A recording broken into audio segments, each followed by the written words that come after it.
Yo, so guys, welcome back to another video. This is another This Week in Sportsball reaction, NFL Week 13 edition.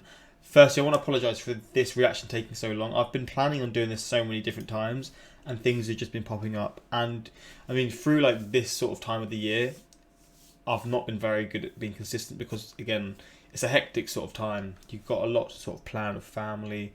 I've got like shopping to do, and I'm trying to sort of just get out and sort of actually plan things to see them, because again I've been very sort of, I've just not been really like interacting with my family much before sort of December really, so I'm just sort of using this month to try and sort of get close with them, I guess you could say. But come the new year, again I'm going to try and still post on the second channel. It's been very poor for the last few weeks now on the second channel, but I am, when it comes to the new year, I'm going to be back on like getting back onto the consistent kind of uploads on the second channel. And yeah, I mean, I just apologise really, because I know this is like a day or two before the week 14 edition comes out. And I also know there's, I think it was in this week, there was a few surprises, like the Steelers. I forget who they lost to, but they lost to like a very surprising team. Who was it? Like the Steelers, they were obviously unbeaten, and then they lost to, I saw the highlights, and I saw like the highlights, and I saw it on Twitter. Who was it to? I can't fully remember, but I know it was a very surprising result. Well, I think it was anyway, but I'm pretty sure you look at the records and it is a very surprising result. And I mean, I just know things like that happened during this week. So yeah, let's just get into this one. Hopefully you guys are going to enjoy. I'm going to be posting the week 14 edition within the next few days. I guarantee that. Like the day after it comes out, I'm going to get the post up, like react to it and post it again within a few days after it's been posted, rather than it being like 5 days late, which again I apologise for. But let's get into this. Let's see what else happened during this week. And yeah, let's just get back to reacting to some more of Tree's videos, man, because I love this channel. I'm pissed off, Angelo. I'm pissed off. There's not a willing to shut up when I answer. I think I'm breaking every FCC rule in the book. I'm calling both games. I don't need to lecture you about this one, do I? Maybe Miami does, as they're allowing a dead franchise and the Bungles to maintain life in this game. It is now halftime in the Dolphins locker room. From what I could guess, Brian Flores would put out a hit on his players if they lost this game. Due to this locker room charisma, Miami came out and looked like a completely different team. They eventually took care of business against the team they should have from the start. The players get to survive another week. Well, except this guy. The Cincinnati Bengals cheap-shotting opposing players when they're a shit team. Oh, it's almost as if That's a fucking rib breaker, I'm not even going to lie. things have never changed. And also apparently the only thing they're good at these days. He loves this new edit, doesn't he? It's his favourite thing to do. The only reasoning I have for Tennessee looking as bad as they did in the first half, somebody forgot to update their software overnight. If any of you have experience with computers, this means that it auto-updates at the worst possible time. In this case, the first half. When I'm recording a video, if that happened, I would cry, bro. I think that actually has happened before. But the worst thing that's happened for me during recording videos is just the Wi-Fi going down. If a reset happened, I would cry. This game. Cleveland obviously wanted their first season over 500 since 2007, and they made sure of it with a handy-dandy reverse guard. The Titans like imitating the Mongolian horde? Well, here's your own medicine. They were only hired by the survivors of your raids to destroy any shred of dignity. 38-7 by the end of the half. Fuck. By that point, the Titans OS finally updated and Tennessee. I know the Browns have been doing bits. I swear the other day, they had another really, really good result. But 38-7, or it was like 38-7. Yeah, 38-7 before the second half is ridiculous. It was too late to win the game, but if I'm Cleveland, I am deeply concerned.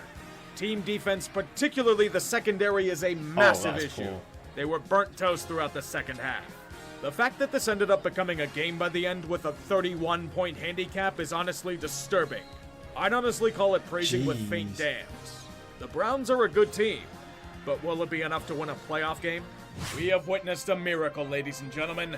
Mormon Tebow, Taysom Hill himself, has thrown touchdowns at the NFL level.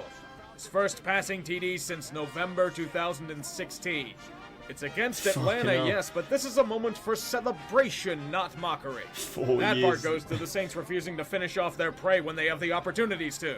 And with an offense like the Falcons, you can't give them any slack. They're desperate to salvage anything they can from this disappointing season, and beating a rival is such a moment. So like New Orleans has done for most of the year, they'll do just enough to escape the clutches of defeat. And this time it's team defense holding the fort. I have severe doubts about them at the next level, but they're still winning. Oh. So I guess I'll have to drink the Kool-Aid from a bar on bourbon for this week. Oh. Welcome to the playoffs. Fair enough. New Orleans in the playoffs. Let's go. Indianapolis would like that What too, an idiot. wouldn't they? Although I also have doubts about them as well. The problem isn't with the team itself. It's well-rounded and plays hard. It's a quarterback. Phillip Rivers has been dealing with a nagging foot injury that could have an impact in the future. I'd honestly argue the more important issue facing them right now is Houston. The Texans may be all but out of the running, but they still have talent. They're riding a winning streak and eager to play spoiler. The early offensive volleys would be replaced by an eerie silence. Indy may have a slight advantage, but it's uneasy. Houston's planning their next move. They know it. All they can do is be vigilant. It's a stalemate. A tension of groups eager to gain either traction or hope. The Texans charge into no man's land. They're led by Deshaun Watson. He will guide Houston to ruining Miami's draft hopes again. He's got a chance to do it late. And we've seen a couple of defensive stands here. Oh my god. Talk about That play is bottling it, Houston bro. sports in 2020. Being close to the... Literally, going off the Houston sports video from a few days ago. Was it the Houston or was it the Dallas? Oh, it was Dallas, wasn't it? No, it was the Houston. Yeah, it was the Rockets. It was the Texans, and it was who are they called? The Astros. So it wasn't the Houston sports, wasn't it? Or the but you look at that play and it just defines, like he said, Houston sports in general. The primary goal only to shit it at the last possible moment. The torment continues. You know why this is, Oh Houston. god. No, you are not crazy. The Chicago Bears have lost their minds. They are starting Trubisky in a football game again. Although in this case I could argue it's due to advanced analytics. Detroit has never been able to beat him. Week 1, you remember that game? That and a Foles injury is why he's getting the nod. You can see why early on. The Bears finally seem to be gaining some life. To be fair, the Lions' defense is awful against the run, pass, and decency, What but it's catch. needed. Even with Nagy trying his hardest to stat pad Mitch's numbers, things are looking good for Chicago. Despite Matt Stafford slinging it like he does best, they continually maintain a 2-score lead. Then you get to the uneasy reality of life. This Bear team is moldy and decaying. When they require the offense to maintain possession, they have Trubisky. When they need the defense to bail them out, they channel Trubisky. When the last thing they should do is turn the ball over in their zone, Mitchell Trubisky in trouble. It's a strip. Ball is out. kiss the titties. Why, yes, they are man boobs. It's all you'll get after this game. You wanted a good reward for 6 Yo, consecutive man, losses? dude, fuck's With sake. that spineless 4th down play call? Get the fuck out of here. Vegas, this is as easy as a win as you're going to get. Really, Adam Gase? You fucked up Sam Darnold's development? No shit. I couldn't tell from how the opposition is allowing him to generate momentum for the offense. Are you for real, Raiders? You're supposed to be playoff contenders. When you're allowing a winless team to keep pace with you? Once again, this shouldn't even be a game. The defensive plan for Darren Waller is to let him have carte blanche. They will just let Darren walk all over them, yet the New York Jets are leading a game deep into the fourth No way quarter they're again. doing this. There's Vegas no way. tries to score a touchdown late, but they are unsuccessful. No The world way. begins to cackle, but to the Jets, this is disastrous. Do they know the consequences of winning? You rob them of another great quarterback to ruin? The genius coaching staff must do their part to maintain the tank. Jets coming. Oh, they really done it on purpose, didn't they? A cover 0 all-out blitz against a team with no timeouts and 15 seconds left. When they That's were horrible. up by 4, they had a fucking rookie corner one-on-one against one of the fastest players in football. The guy bit on a fake to the underneath route. That's the play call? How See, the fuck? I don't know how I feel about that. Obviously, I don't actually fully know if it was on purpose, but I don't know how I feel about just teams sort of losing to try and get better draft picks. It's something that I'm not, or tanking as it's called. It's something that I'm not, and maybe I'll have to get used to it in sort of like US sports culture, I guess you could say. But because I swear, I know in soccer, if a team loses on purpose or like loses on purpose, they get fined, they can like lose docked points, or like just bigger things like that. Like FIFA will come in, even though the FIFA is a corrupt thing themselves, but it's just different. And I guess in American football especially, it's just a thing that if you're having a shit season, just having even shit season, then you get the best picks possible come the next year. Fuck, does Greg Williams still have a job in the NFL? If that play wasn't designed to deliberately tank, he should have been fired long before this. You know what? Keep going. Make Adam Gase the GM as well. It's the only option to embrace such a wonderful disaster, and it would be very on brand. Do you feel the excitement, Jacksonville? Mike Glennon starting at QB. Mike Glennon! You can just see the blatant tanking that is ongoing for this franchise. Just ignore this early lead for the Jaguars. Minnesota will eventually pull through in the end. It may not look like it, but Jacksonville is on the road to that fantastic top draft pick. They have to keep pace from the big boys in New York. Did they see the genius that they pulled off to maintain their draft lead? Why do you think they're starting Glennon? It certainly isn't to win football games. Marone isn't in on it, though. He's got a terminal case of the pink slip. Oh no, Vikings! You're doing the horrible thing of trying to ruin their fine tank. This is a capital offense in the football world. Now, you can say that Minnesota has made a lot of careless mistakes on both sides of the ball, but they are trying to reassert themselves as contenders. The Jags tied the game late in the fourth. Are you going to do anything about it? Besides miss more field goals? At least you have overtime in Mike Glennon to salvage the day. It may have been ugly as fuck and you'd have gotten your shit wrecked in by a real opponent, but the Vikings get back to 500. There is life again. If it's for the best interests of the team, I honestly don't know. Once a lol cow, always a lol cow. The Chargers are pain incarnate, but it's hilarious to laugh at. You know why? Because fuck them. Not the players, the organization itself. Wow. Only an inept team like the Chargers can consistently bring about some of the worst special teams play we can see. The only special they should be serving are 2-for-4 deals at a fast food joint. They are the William Hung of special teams. Untalented, incompetent, and people only watch to see how horrible it really is. What the fuck? By God, is it bad. As he gets ripped to shred by defensive scheming, Justin Herbert only wishes he was drafted lower to escape this hell. But you look at that. It's another season wasted from total failure in all aspects.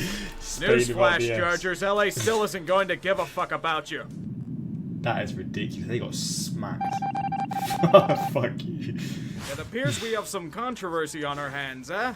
Doug Peterson feels the coals being raked underneath him as his seat sears hot. Carson Wentz, when not being killed behind his line, is utterly broken to the point of no return. As the defense believes the best option of stopping the passing attack is to chuck a linebacker on them, the Eagles look absolutely awful. Now we have a real dilemma. Jalen Hurts was mercifully thrust into the game. Surprisingly, it was for more than 2 plays. He managed to throw a few deep passes accurately, and now I expect him to get the Nick Foles treatment for the next 4 years. Just ignore the shitty coaching and bad defense, and they may have a shot. Okay, that's not happening. The Packers are 9-3 and are all but a shoo-in to win the NFL. I love his foreshadowing. It's so funny. He'll say something that's possible, and then seconds later, it's just like, yeah, that's not going to happen. He always does it, and I find it so funny. NFC North. Sounds about right. This game is pretty crucial to the future of the NFC West. Arizona may be on a bit of a skid, but they will be eager to punch the Rams in the mouth like a certain other team did last week. For LA, they took heed of this warning. They implanted a titanium jaw to invert the damage. No matter what the Cardinals did, their opponent was always one step ahead. It might be a good showering off for LA, but for Arizona, they might be in some trouble. Not just from losing 3 of their last 4, but from the sheer inconsistency of the team from week to week. Kyler goes from dominant to iffy, the defense can impose or implode, the offense itself isn't enough to overcome it. Not with pick sixes to seal the game. Arizona now gets a dogfight for the final playoff spot, and the Rams will get to see what happens in Seattle. Well, this should be fun. The Seahawks may have terrible defense, but they should be able to stand up against a Giants team with the 31st ranked offense in the league. I'm sure this will be easy pickings for the red-hot Russell Wilson, my hero.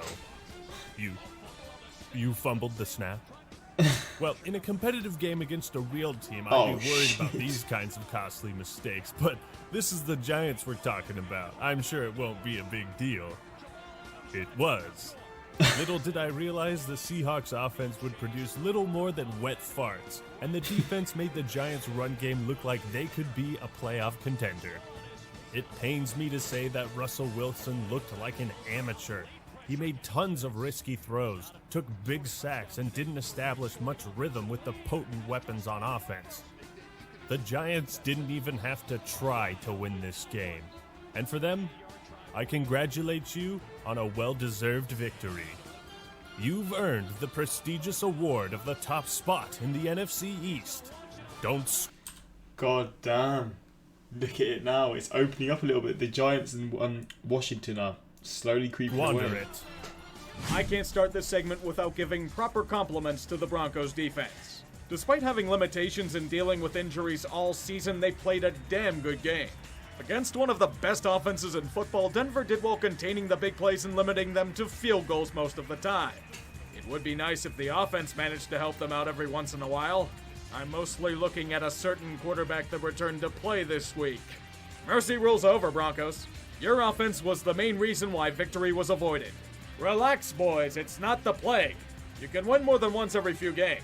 This one was certainly within reach. But if Kansas City is underrated at one thing, it's in possessing the ball at pivotal moments.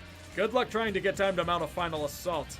As you fail, the Chiefs get a ticket to the promised land. There we go. That's not a surprise, to be honest, let's be real. Tradition. It's something both teams have taken great... So it was this game, wasn't it? It was this game. I was thinking it was them, but I always forget what to call them, so I just sort of steered away from saying it.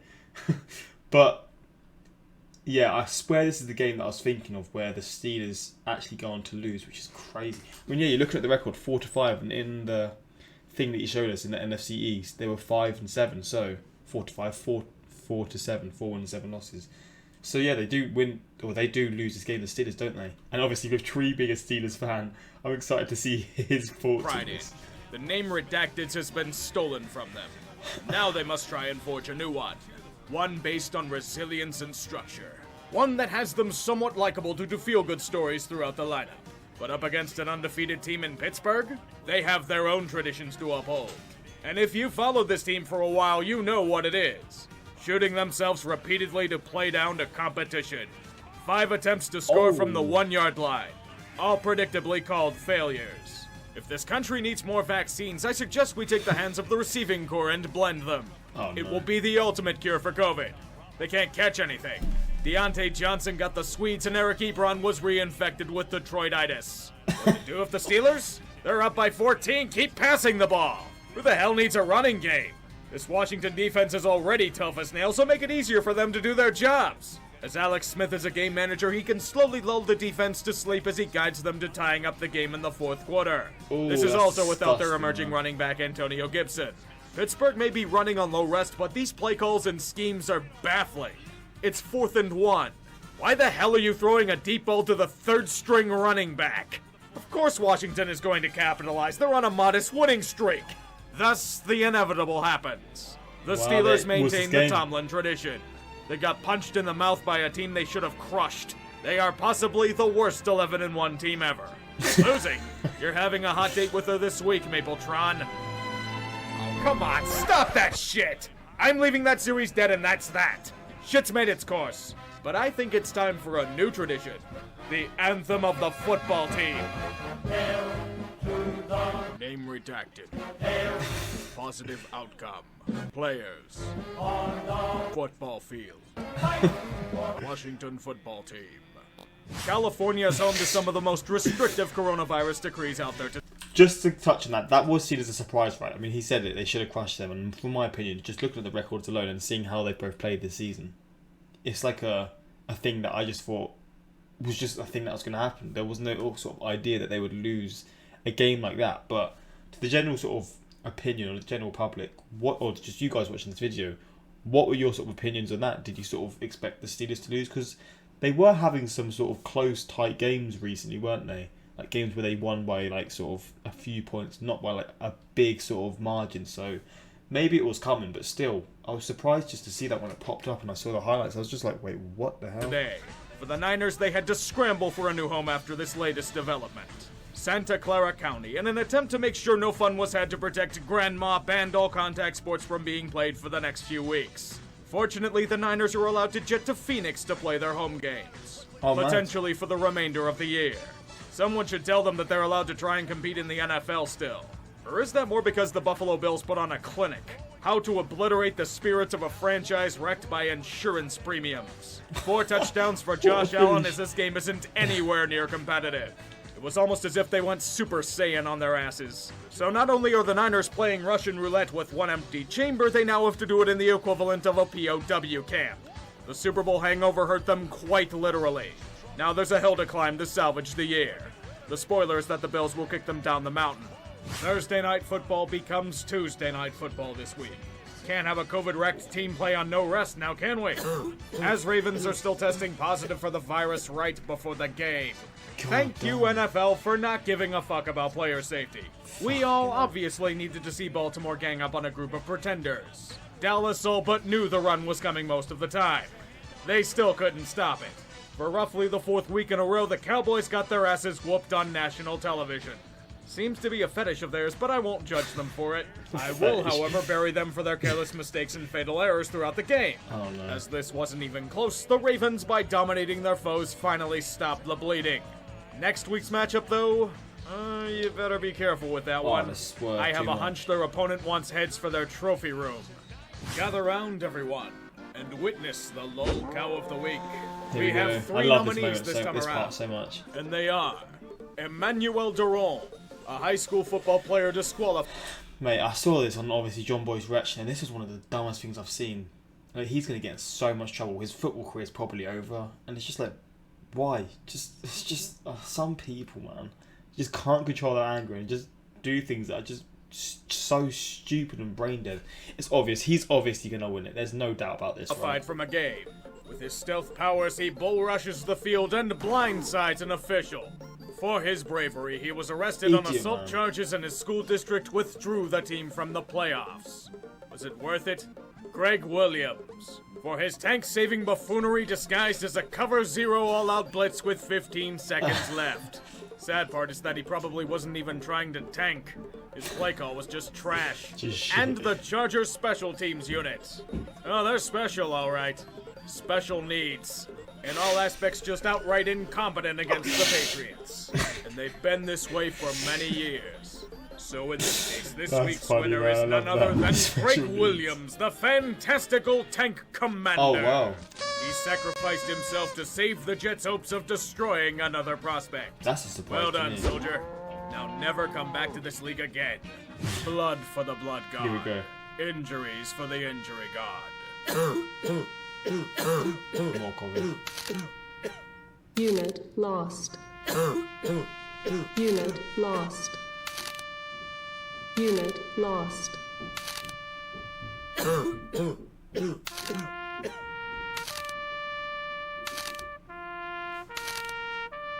Ankle sprain. Unit lost. Tourniquet. Mate. Knee injury.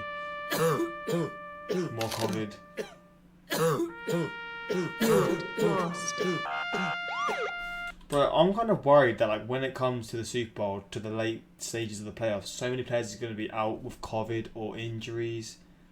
It's just not going to be like the same sort of game you expect because again, so many people will be out. But maybe when it comes to that point, they'll have like a sort of bubble thing, maybe, kind of like the NBA had it when it comes to the playoffs. But maybe not. But that's a worry of mine when it comes to the later stages. Just so many players are going to be in contact with the virus or just have certain injuries because they've been forced to play so many games in such a short time.